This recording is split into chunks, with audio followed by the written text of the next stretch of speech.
Wait.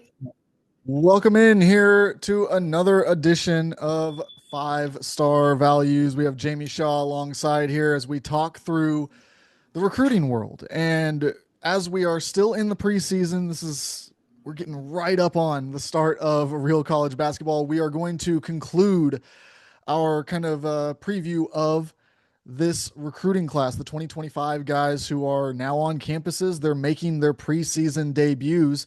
They've been in practices. And so, what can we expect from them in their freshman season? That's what we are discussing today. Of course, we went through a handful of teams and a group of freshmen last 2 weeks ago now. If you want to go back and listen to that, we went through Duke, we went through Tennessee and Kansas as well, along with a couple of other names thrown out here and there. Of course, we are alternating. Every other week, we're going to talk NBA draft, then we're going to talk recruiting. We're going to go back and forth here on Tuesdays as we go through the season. Jamie, without further introduction, let's talk about BYU, Arkansas, and Arizona. We got some really interesting recruiting classes that are getting ready to hit the floor. Yeah, man. No, it's an exciting time. I think this is so interesting because right now we're having freshmen. We've had all this talk about the transfer portal. We've had all this talk about international players coming in and how it's going to hurt high school recruiting and all this. But then all of a sudden the season's about to start. And here we are looking at the potential of having freshmen possibly dictate some of the landscape. There are going to be guys that are coming in here, some that we're going to talk about today, some that we talked about previously, who could vie for National Player of the Year honors. There are going to be guys coming in who could have integral roles on top 25 type programs, depending on how far teams go within the NCAA tournament as well. So it's a very interesting space to be in, especially talking about these freshmen, the year of the freshmen. Here we are, college basketball is about to start, and everybody's talking about freshmen. And for a narrative that was being talked about of high school recruiting being hurt and all that stuff. It's so interesting to see and where it's going to go. Yeah. And I think that as you touched on there, international, and at one point we were talking about OTE and the G League Ignite, the NBL Rising Stars program.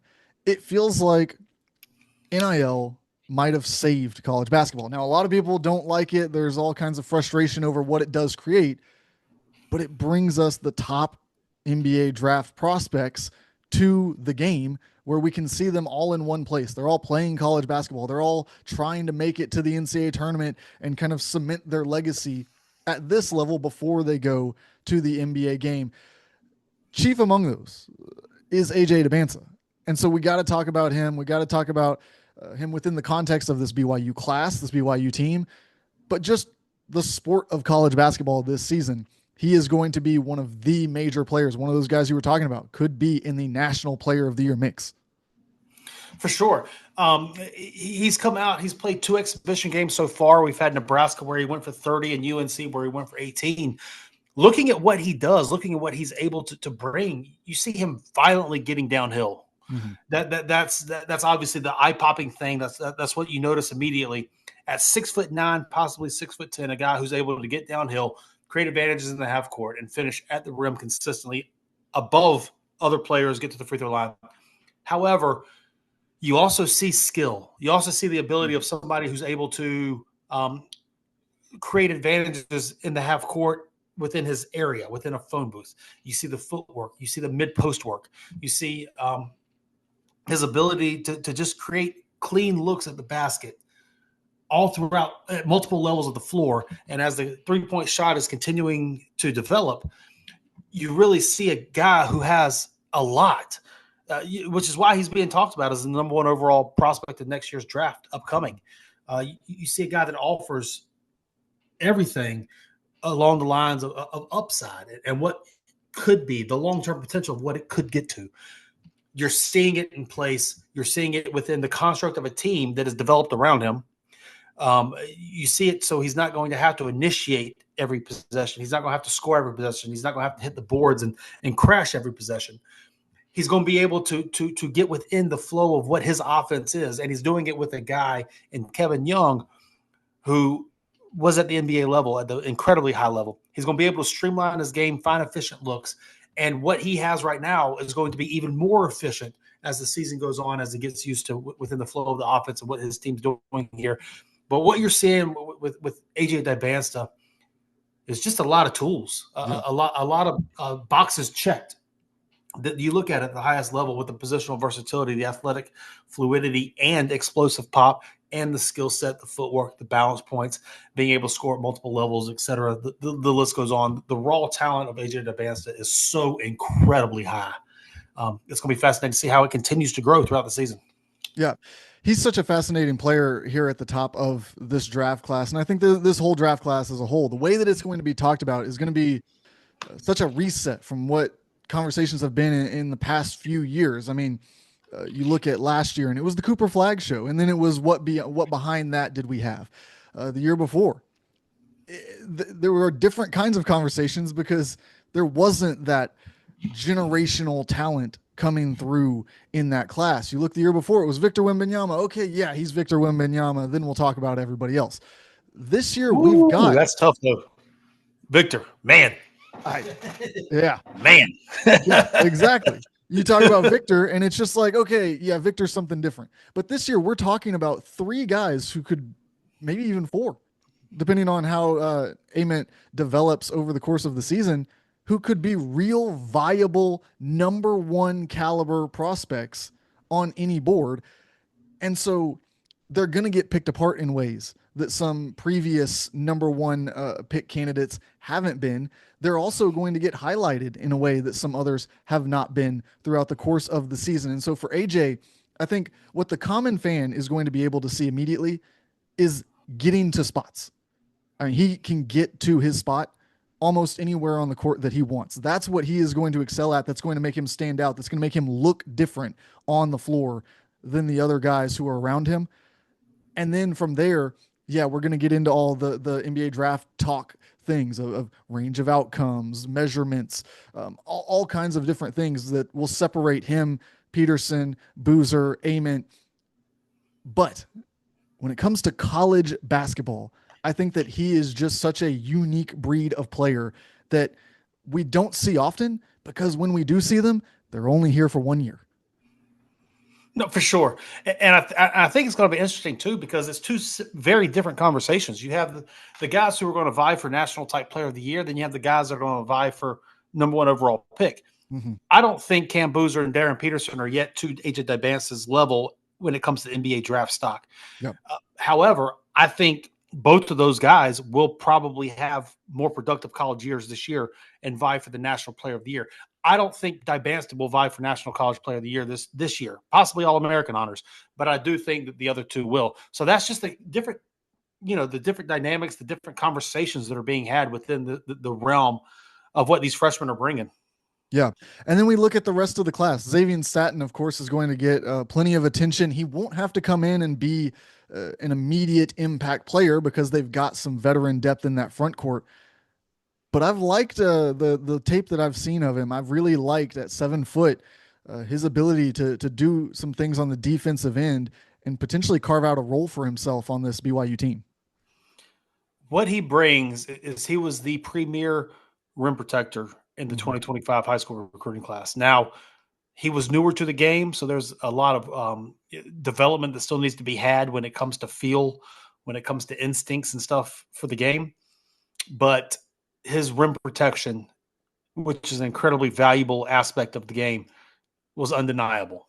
And left hand, right hand, off ball, on ball, whatever it was, he was a high level rim protector. Good athlete, straight line. He can run, long strider up and down the floor, front of the rim. Now it's just expanding his game, expanding his skill set, and getting the feel together for it. He's one of those ones that, like you said, he brings something that translates immediately. That's incredibly valuable to the game, and his role could be varied at a pretty high rate as to what it is that he brings. But high level shot blocker with a lot of upside. Yeah, and brings some experience playing with AJ to the court. All both guys from Utah Prep this past year. So, what are the expectations for BYU, not just as a team, but this group of incoming guys. They're meshing with some incoming transfers, some guys that we'll talk about next week when we talk about returning guys who are on the NBA draft radar. It seems like you mentioned Kevin Young and just how highly thought of he is as a basketball coach. What does that do for these guys in their development, playing alongside these other players and being with a coach like that? Well, what it does in having the diversity that this team has, I mean, this team has four, possibly five different guys that can lead a team in scoring on any given night. Obviously, AJ will probably take the most of those. Yeah. However, you do have the Rob Wrights, the Richie Saunders, the Kebaketas of the world that will also lead the team in scoring at some point um, throughout this year. What Kevin Young has, what we saw from him this past year was him coming in as a new college head coach, a new group of players. They did was grow throughout the year. They went through some early lumps as they were figuring each other out, both Young and the players, everybody figuring each other out. But then once we saw it click, we saw a run to the Elite Eight that they had. I think it's a lot of the same this year in the fact that there's a common goal that everybody has together. They understand what Kevin Young could bring together scheme wise and all that, the efficient looks that he's going to be able to create for everybody on the floor, how everybody will be able to get to their spots. Everybody's going to have their plays run for them, the quick hitters, the reads, and all that type of stuff out of their base sets. And I think that this team has a high upside. Again, another one, when you have four guys, possibly five, with Davis and everybody coming in, who can lead a team in scoring, that's tough to defend against. How do you look at the scouting report there, especially when you have a guy like Kevin Young who can scheme up, okay, our matchup is with Saunders today, so we're going to run decoys with Dibansa and get Saunders free looks, or Kata down low. If they're running too high to double team on ball, Cable free at the basket in front of the rim. You have Rob Wright who's able to touch the paint, penetrate at will, collapse the defense. You have all these different looks and stuff that you have, and you have a really smart coach who's able to pinpoint the advantages on the court and play toward those advantages, and a group of guys who can take advantage of the advantages. Yeah. Let's talk about Arkansas, where John Calipari has got some five-star freshmen coming into the fold. Darius Acuff already in the preseason drawing some attention.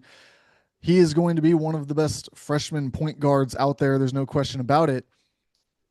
But we've seen the John Calipari guard pipeline, and there's no doubt that there's a lot of guys in the NBA who have been coached by John Calipari. But there's also been some mixed results, especially recently, with their freshman year success in college basketball. What can Darius Acuff do to be on the right side of that? Well, I think it's going to be an up and down battle when it comes with Darius Acuff.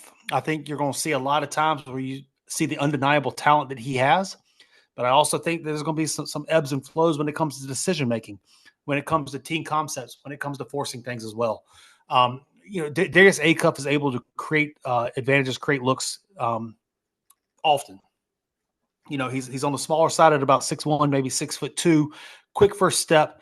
But then there's the feel issue of second defenders help getting too deep within the paint, forcing shots, shot selection, etc. That lead to some ebbs and flows. You're going to see some big nights with him, and you're going to see some nights where the efficiency is not necessarily there when he takes as many shots as he scores points. He touches the paint, he collapses the defense. The next step for him is going to be making the reads. Yep. Can he consistently make the reads that get his team, not only himself, but his team into advantages? Can he move the ball enough to keep the offense hot, keep the ball flowing, and move it around? He's got it in him. He's got all the talent in the world, all the ability to score the ball. But I think that early on, especially, it could be a roller coaster ride a little bit watching him play. The good thing about it is DJ Wagner and Malik Thomas are there as well, to where when the roller coaster starts to go down the hill, you have other guys that can come in and not necessarily have to rely. But I think the counting stats will be pretty high when it comes to Acuff. It's about the efficiency and all that other stuff as well with him. For sure. And I'm glad you brought up Wagner there, because I think it is so important with these freshman guards. Look, there's an adjustment period. When you're a point guard and you jump a level, whether it's high school to college, college to the NBA, there's an adjustment level. It's a different game.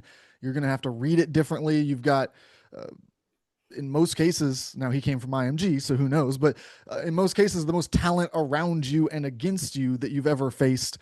And you're doing it night in, night out. So that adjustment period, having a guy there who not only does he have experience in college basketball, he has experience being the 5-star freshman point guard who came in as an undersized guy with big expectations. He's been through all of that. He's seen it and now has developed into a really good college player. We'll see how he's able to pass some of that on to Darius Acuff throughout the season. But as a guy who does get downhill, he gets paint touches, and you said there, making reads is kind of the big next step for him. Shooting is going to be so important for this Arkansas team. And if you're looking right now, at least in the preseason, it looks like Malik Thomas might be the guy who can provide that. Malik Thomas has always been absolute pure electricity. There's no other way to describe it. More of a scorer probably than a shooter. However, he has made shots early on here.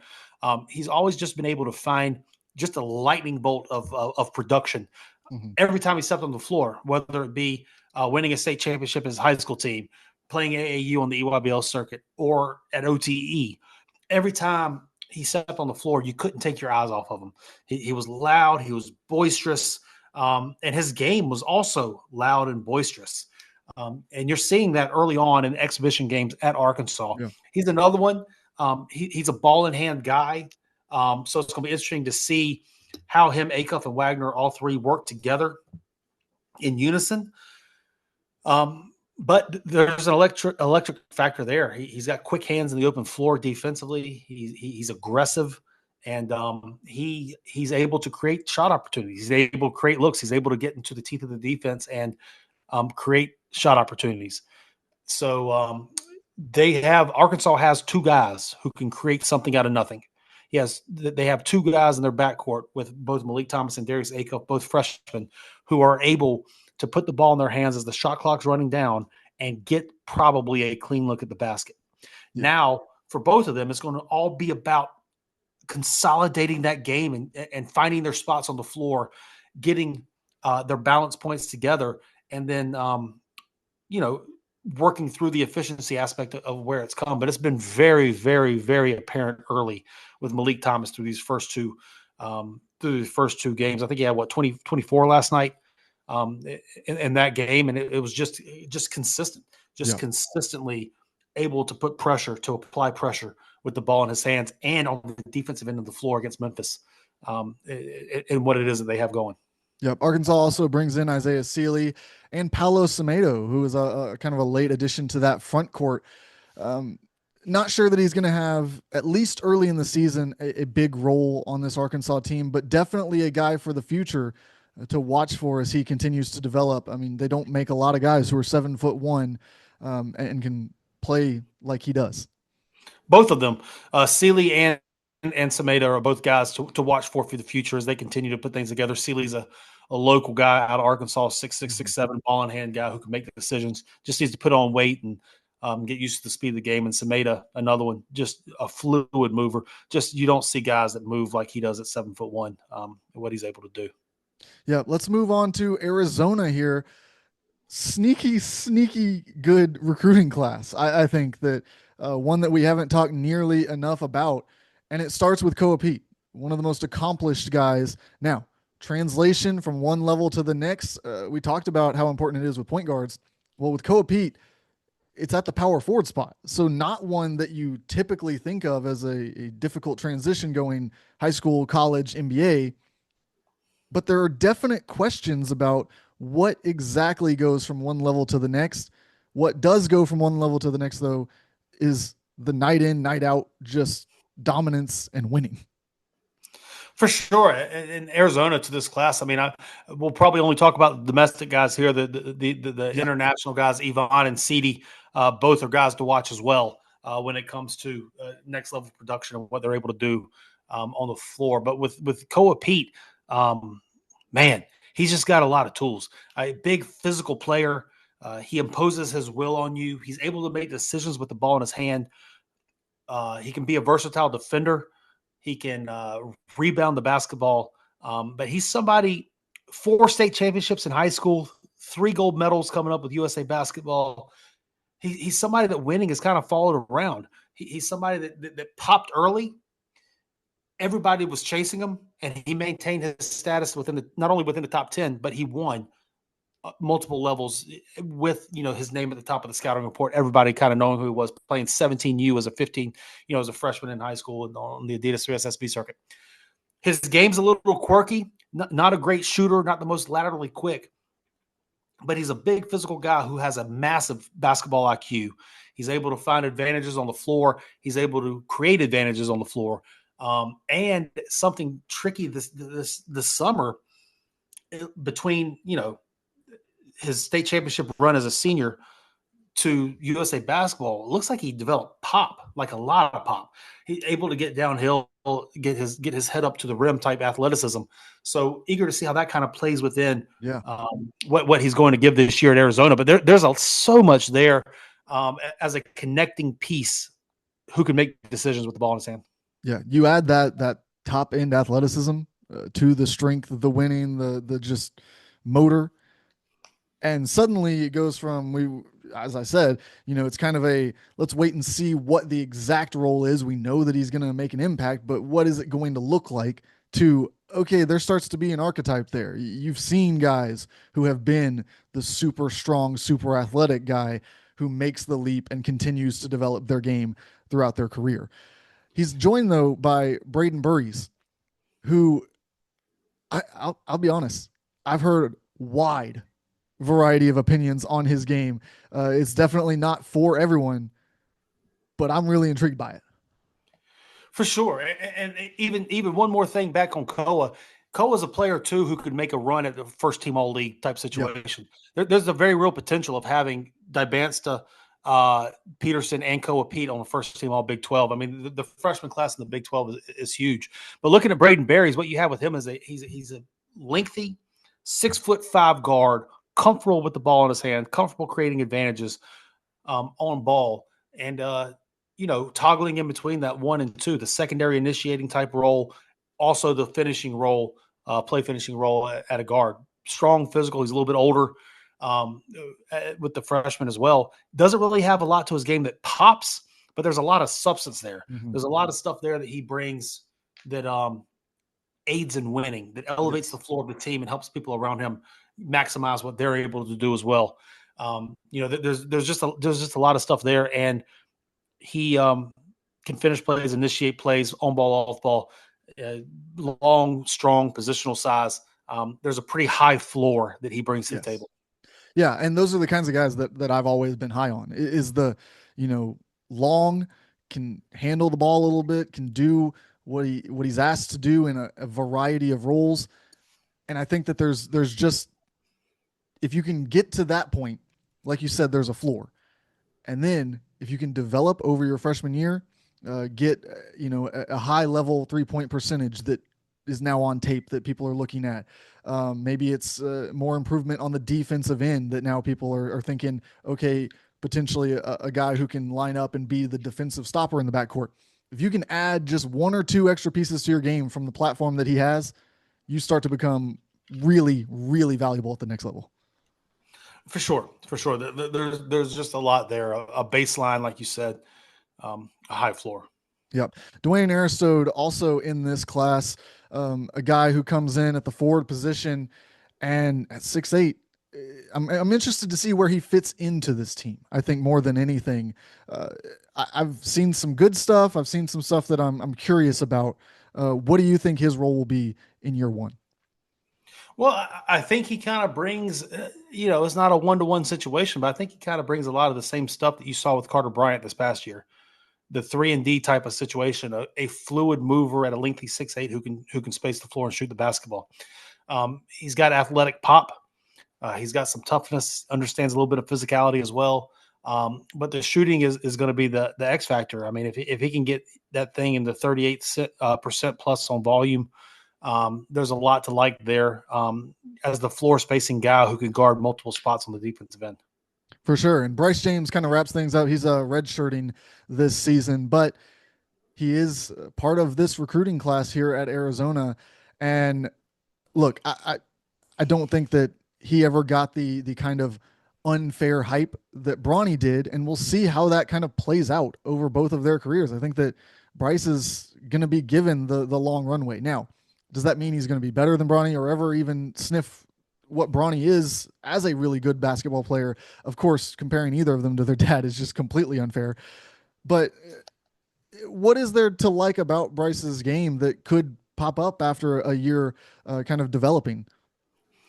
Yeah, so he's kind of, in that 6'4" range, got a little bit of length, a little bit of pop, a little bit of shooting ability. It's going to be all about him coming into his own confidence, coming into his own comfort as a player, and kind of developing at his own pace, developing the handle a little bit, self creation, and see kind of where things go from there. Yep. As we wrap things up, let's just kind of rapid fire through a couple of other guys that we haven't gotten a chance to talk to, whether it was in the off season, the preseason, some freshmen that could kind of swing things here across college basketball. Who are you looking at that hasn't gotten as much love, at least from our show, but deserves to be talked about before the season starts? Well, I think we've already talked about previously the Caleb Wilsons at UNC and Yeah. the Native Mintz at Tennessee, Chris Cenac at Houston. I think Kingston Flemings is another person at Houston that's going to play a pivotal role with that Houston team. Um, Sean Abayev is one at Okay. Cincinnati that I think is going to be very interesting as to what, as to kind of how the year goes. 6'7" ish, long, self creation. I mean, the guy's able to manufacture his own shot in the half court, long, high, release, consistent, and can score the ball in the mid range. He can score the ball, shoot it a little bit, and put the ball on the floor to create advantages in the half court. Very intrigued to see the season that Sean Abayev has at Cincinnati. For sure. I'm going to throw Shelton Henderson at you Mm-hmm. because he's a guy who was part of the Duke recruiting class. There was some hype about him coming in, being part of a rotation. And then Lucas gets the Miami job and he's able to bring Henderson down there, gets him to commit to Miami. He's going to be given a real platform now that I think if he was at Duke, he would have been another one of the role players that we talk about around Cam Boozer. Here, though, there's way more opportunity for him to blossom into something early and take over on this Miami team if he can find those elements of his game and bring them together. I agree. I think Shelton Henderson's also a sleeper first round draft pick type guy as well. Yeah. With this role and fit and what he's going to be able to do at Miami. I agree with you on that one. Caden Mingo is another one for me. Penn State, he's going to have a lot of on-ball reps. He's going to be given a long rope to be able to figure things out and find comfort within the college game. He's able to toggle in between the 1 and 2. He can self-create off the bounce.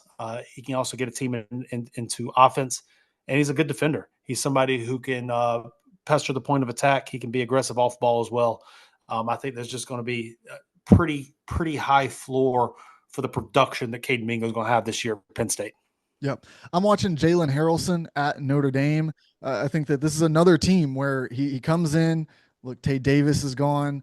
A couple of other pieces not returning from that Notre Dame uh, team that provided that scoring, provided a lot offensively. They're going to have to fill that gap somewhere, and it's certainly not going to be all on Harrelson, but he's coming in as their most heralded freshman, and so I think he will be given a big opportunity to fill a role in this team.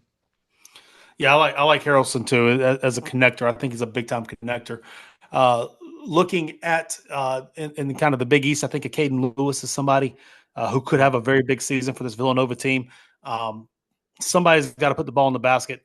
I think Caden's going to have the ball in his hand to start with. He's a very crafty player, and he's a very confident player when it comes to scoring the basketball. There's going to be, much like Darius Acuff, it's going to be kind of a roller coaster when it comes to the efficiencies and the reads and all that type of stuff. But I feel like with this Villanova team, they're going to ride a Caden Lewis, and I think that he's going to be able to put up some by the end of the year, some good counting stats and some numbers with some big games. Yep. At NC State, there's starting to be some whispers, starting to be some conversation that Matthew Abel might be one of the guys to watch for a breakout year in this freshman class. I I'm really intrigued. I think that that's a team that I think in my preview of the NC State roster, I said, look, it's kind of a lot of pieces right now.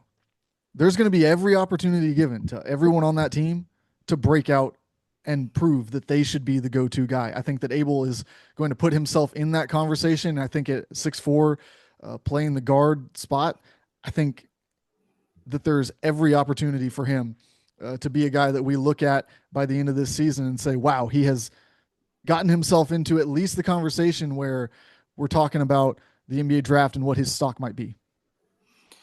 We've already kind of discussed Tunde Yosefu, and we talked about Kingston Flemings earlier. So another guy that really intrigues me, I don't know if it's going to be this year though, but Keaton Wagler at Illinois Okay. is somebody who has positional size at the 6'5", 6'6" range. He can put the ball on the floor. Um, you know, the strength, speed of the game, getting caught up with all that is going to be big with him. Making continuous plays, balance point wise, and the teeth of the defense, and all that's going to be. But there's a lot of natural tools that we talked about. Isaiah Seeley earlier. Keaton Wagler kind of has that same thing where he's got the positional size, ball in hand, able to create advantages with great length and projectability. Now it's about kind of how quickly does it take him to put it together. Right. And how quickly can he find a spot in that rotation there? Spot A the deep rotation, team and as that's well. going to be the big thing because that team is so deep. Yes, for sure. I'm looking at Nico Bundalo at Ole Miss too. Another guy who where is he going to fit in that rotation? They've got so many pieces in that front court, but I think early on last year, I think I texted you something about Bundalo, just saying like, man, I don't know how exactly it fits, but I just love the game. There's so much to like there if you can find the right spot for it. We talk about these bigs and how it's so eye of the beholder stuff. You've got to find a coach and a team that wants to play the way that you play sometimes at the center position. For sure. I think one, obviously, we're talking domestic guys here. Hans Steinbeck at Washington is going to Yeah. be one. And I think his teammate's somebody that's going to be very interesting, JJ Mandequit. Yes. You look at what he's done, his experience of multiple gold medals with the USA basketball.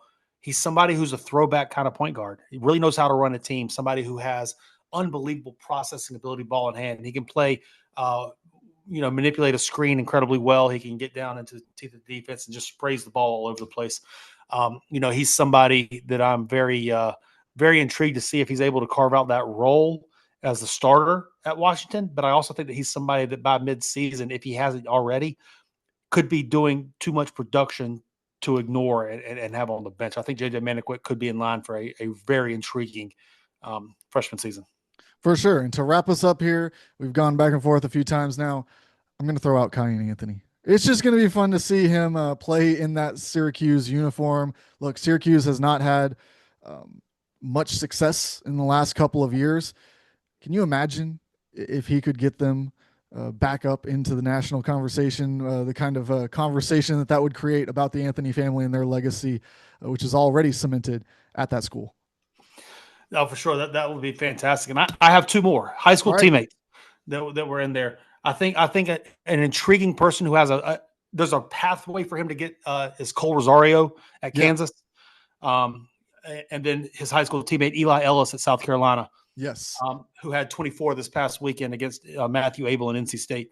I think I'm not entirely sure of the roles that they have. Right. But if they're able to make shots like they're capable of doing, I feel like both Eli Ellis at South Carolina, Cole Rosario at Kansas could find their way into the lineups and also into the national landscapes conversation. Yeah, Mohamed Sila, another guy at Georgia Tech, who on my list that completely went past there. But so many freshmen are going to make an impact across college basketball this season. Thank you, Jamie, for doing this preview series here with us. Next time that we talk, we'll be talking a little bit more about the NBA draft prospects who are returning to college basketball. And then college basketball will finally be here. We'll finally be able to talk about some recruiting, some NBA draft analysis based on on-court results from the 2025-26 season. We'll see you then. Thanks again for coming on. Absolutely, man. Every time.